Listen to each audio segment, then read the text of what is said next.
Good day, farmers. Just wanted to give you an update. These are the sugar beans. It's been raining cats and dogs this side, but in fact, it has actually, I think, helped a bit. This is the first day, I think, after 4 days of continuous rains, that we have now had a bit of sunlight, and we're hoping that this at least helps the growth without drowning the sugar beans. We have, as I said, we planted sugar beans. We also planted some groundnuts. I can't say I'm disappointed. I'm disappointed with myself with the amount of groundnuts that I planted. This time it's only 3 small rows. Last year I planted quite a lot and it did well. But this year I don't know why I just decided to go a little bit on the small side. So I'm quite disappointed with myself that I did a very small portion this year. But hey, that's what happens. I didn't plan well for it, I think I did too many things that I was not planning to do very fast. As I said, this is the chickpeas. As you can see, they're doing quite well. In fact, they are really done a full canopy, so they're now starting to flower and starting to bear fruit.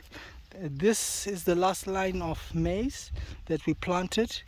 In certain areas, because it's very fertile in those areas, the maize has already started to grow very tall, and in other places it's still very on the short side. So it has actually been very difficult for us to even apply any fertilizer to this maize, but we are hoping that in the next few weeks or so we'll be able to. In fact, I can say a few weeks, in the next few days we'll be able to apply the fertilizer to at least help them grow on their way. I will just give you a rundown of the few, just where I am. On these are the nectarine plants and the lemons. Some are nectarines, some are lemons. Right now they're obviously in full green mode because of the rains that we're receiving. But we need to do some, at the present moment I've just had not enough time to be getting them cultivated round, but they need to be cultivated round, and then we can put some bit of manure to help them grow a bit faster. And this is the maize. I can also say this is the last maize that we grew, but this on this side is actually showing that there is signs of it growing a bit on the tall side. We have had no problems, but as I said, there's just been a lot of water, so this maize has been lodged in water for a very long time, for the past, as I said, 4 days. And now we are hoping that with a bit of this sun that has come out today, it will drain out a bit of the soils and help it on the way.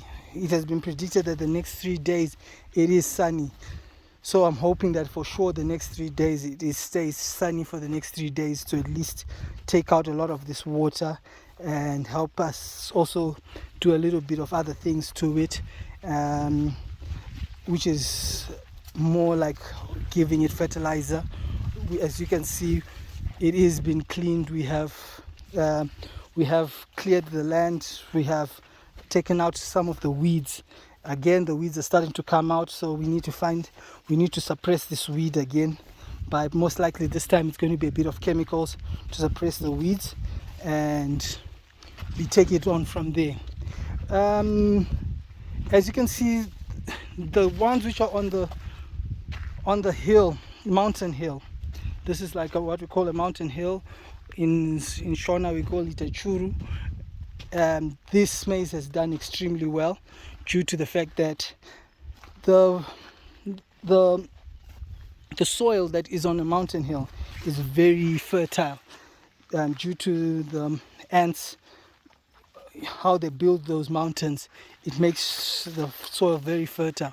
So every time you plant things on top of that hill, the maize that you grow on that top of that hill normally comes out much faster and grows. It's got a rapid growth without even putting any fertilizer. So this section there is absolutely has been zero fertilizer that has been placed, but as you can see, the maize is green, it's very fertile, and it's actually lush and tall. And where the places where where there is no mountain hill, it is a bit on the gloomy side. The maize is still quite on the small side. So these are a bit of the advantages and disadvantages of growing maize where we are. we do not have a uniform pattern of growth. That is something probably I need to learn how to do. So then we cross over to the first plants that we planted, the first maize. Here we are having quite a mixed fortune again, as you can see again. We on this section, as you can see here, we planted sugar beans because maize does not grow well there. So we decided to plant sugar beans. None of the sugar beans came out, none. So I can't say, they did come out, but they did not develop. We put some fertilizer, we put a few things, we cleared the land, it just did not work. So that became a long course, and we just focused on the maize. So the maize, as you can see, is still on the small side. We have put in fertilizer on this to help. We try to help again with the growth patterns, because I feel as if it's stagnated. But if I was to tell you that this maize was, I think, a week later than that, which is on top of the mountain hill, all the maize on the mountain hill has now started to tassel, and this means that the maize over that side, we should be expecting, it should be cobbing by now, starting to produce cobs. Normally after it tassels, we notice cobs.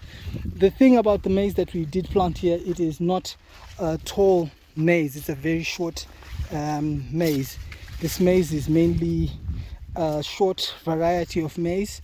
I think it's supposed to grow about a meter and a half, if I remember very well. It's not supposed to be a very tall variety, so therefore that is why it looks very short.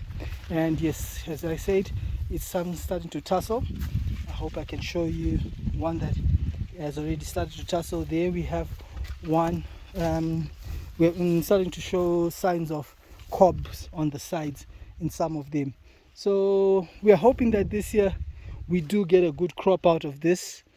Not much expected, but a little bit better than, definitely much better than last year. So we are hoping that this maize does well. So I'd like to thank all those people who have subscribed to the channel, like the channel, and keep following me. And thank you to everyone who keeps on liking and giving comments. I'm more than appreciative of everything. As I said, I'm a young farmer. I can't say young farmer, but I'm a farmer who's trying things out, who's trying new things. As I said, I would never lie to you and try to show you things that are not as is. This is as real as it gets in farming. I don't want to tell you that you will become a billionaire overnight. No, or a millionaire overnight. This is as it is. There are going to be trials and errors. Sometimes you win, sometimes you lose. And these are the winnings and the losings that we're doing on the maize. Thank you very much and have a good day.